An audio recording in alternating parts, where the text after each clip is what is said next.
Hey guys, how's it going? It's been a little while since I did a rod and reel review for you guys. You know, when I first started bass fishing, I was a big Abu Garcia fan. Bought a few things, eventually started having mechanical failures. I kicked the brand to the side. I was done with them. Moved on to lures. Well, guys, I've come across a rod and reel combo that I'm very excited to bring to you today. Today we're going to break down and show all the specs and everything about it. The 2022 Jordan Lee series rod and reel combo. Stay tuned, guys. It's going to be a good one.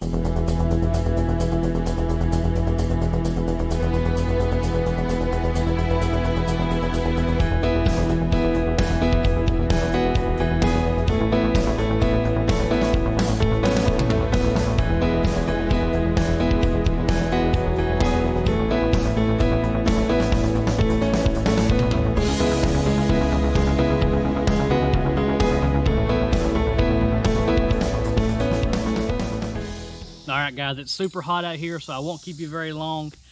Thank you guys for clicking on this video. Greatly appreciate it. Let's go ahead and dig right into this. Backstory real fast on why I got away from Abu Garcia. When I first started bass fishing, decided, you know, just like you guys, you go out here, you want to get started. You don't really have a certain brand you're leaning toward. You just kind of pick one and go with it and see what happens. That's what happened with me. I just seen Abu Garcia.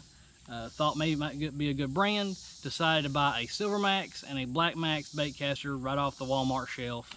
And I also bought an Abu Garcia Cardinal spinning combo that I used with my dad a lot for crappie fishing. Now the spinning rod combo did very good for a couple of years. Me and my dad eventually stopped going crappie fishing that much. I got a little older, got married. We don't go very much anymore. I had that Silver Max, Black Max combos for a couple of years. As time went on, I started getting a lot of grinding in the gears. It wasn't casting very far. Not for sure if it was something that I did, but at that time I was very new to bass fishing, had no idea about, you know, changing out stuff or working on my baitcaster. I just felt like at that time it wasn't a very good, reliable, durable piece of equipment, so I decided to go out, buy me another one. I stumbled upon Lew's. Bought the same $50 or $80 price point Lew's, and I never had any problems with it. Love my Lew's, so I just started using Lew's all the time, and I've still never had any problems with my Lew's stuff. I'm all the time going by the rod rack and just feeling rods and just seeing how they feel, looking at the price point, just seeing kind of what's coming out. And I stumbled across this Abu Garcia Jordan Lee series rod. Now guys, I'm not a Jordan Lee fan.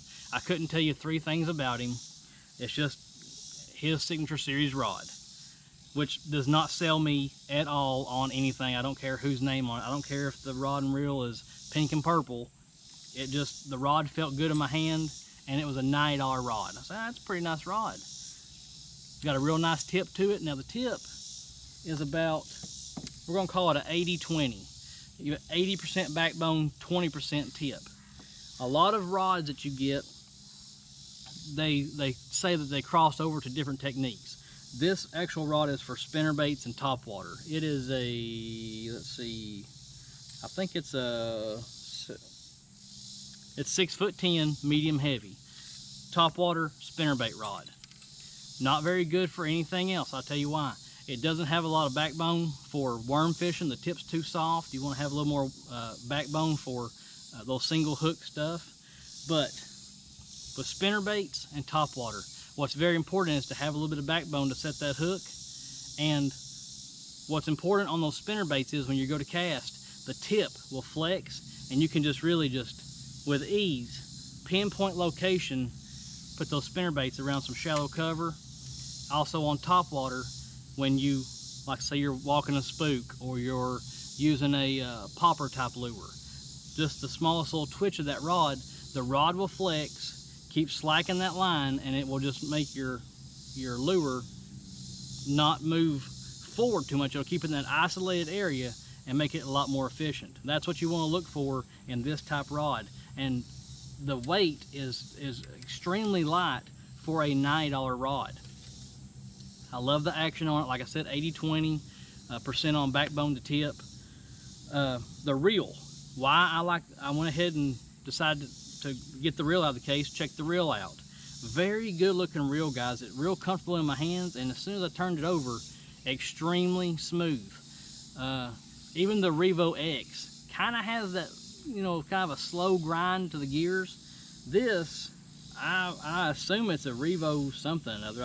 I don't know if it's a, I don't know exactly what they've changed to make this a Jordan Lee series reel, but it's an 11 bearing system, very comfortable knobs, very stylish looking, and what I like about it is for spinnerbait and topwater, it is a 7:1 gear ratio. You know, a lot of these things now, it's hard to find a 7:1. Everything wants to be 7.5 or higher. Guys, don't get caught up too much on the gear ratios. These higher gear ratios are really, to me, I think just a bunch of hype. If you're pitching and flipping and you're really close to you, yeah, you're going to need a high speed reel, but a 7:1 or 6.4 to 1 is a very good speed reel. You don't have to go out here and get something that's super fast. It'll actually wear your gears out faster in those bait casters. But this right here is an extremely great feeling reel. It casts a mile. You don't have to really put any mojo into it when you go to cast. It's just kind of just to flip the wrist, and the reel is so smooth and casts a long distance. Just really liking this.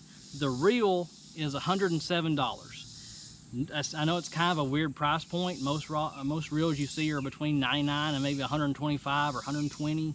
Not for sure why it's 107.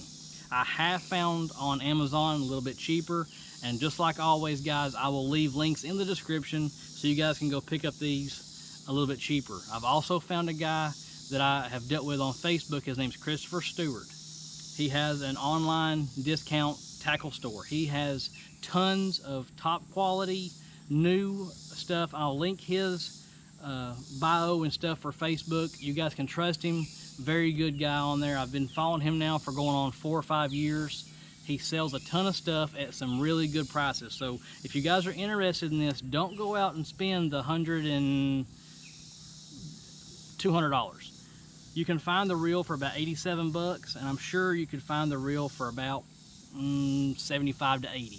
So you're looking at about $165 to $170 combo if you shop it around.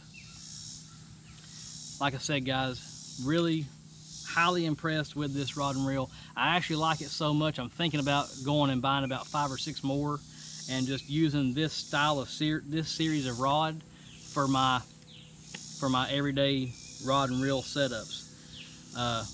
Comfort level on the reel, I give it a 10. It fits perfectly in your palm, smooth, have a nice wind grip for your palm. They saved a little money with the foam grips on the other end, which that's fine. Overall, honestly, guys, I give it a 10. I was highly impressed, and I wouldn't have paid $180 for this thing if I didn't really like it. Guys, I hope you guys enjoyed this breakdown of this rod and reel. If you guys are looking for other videos that might help you out on the water, click right here. Very good video. Guys, get out there on the water, fish simple, and simply catch fish.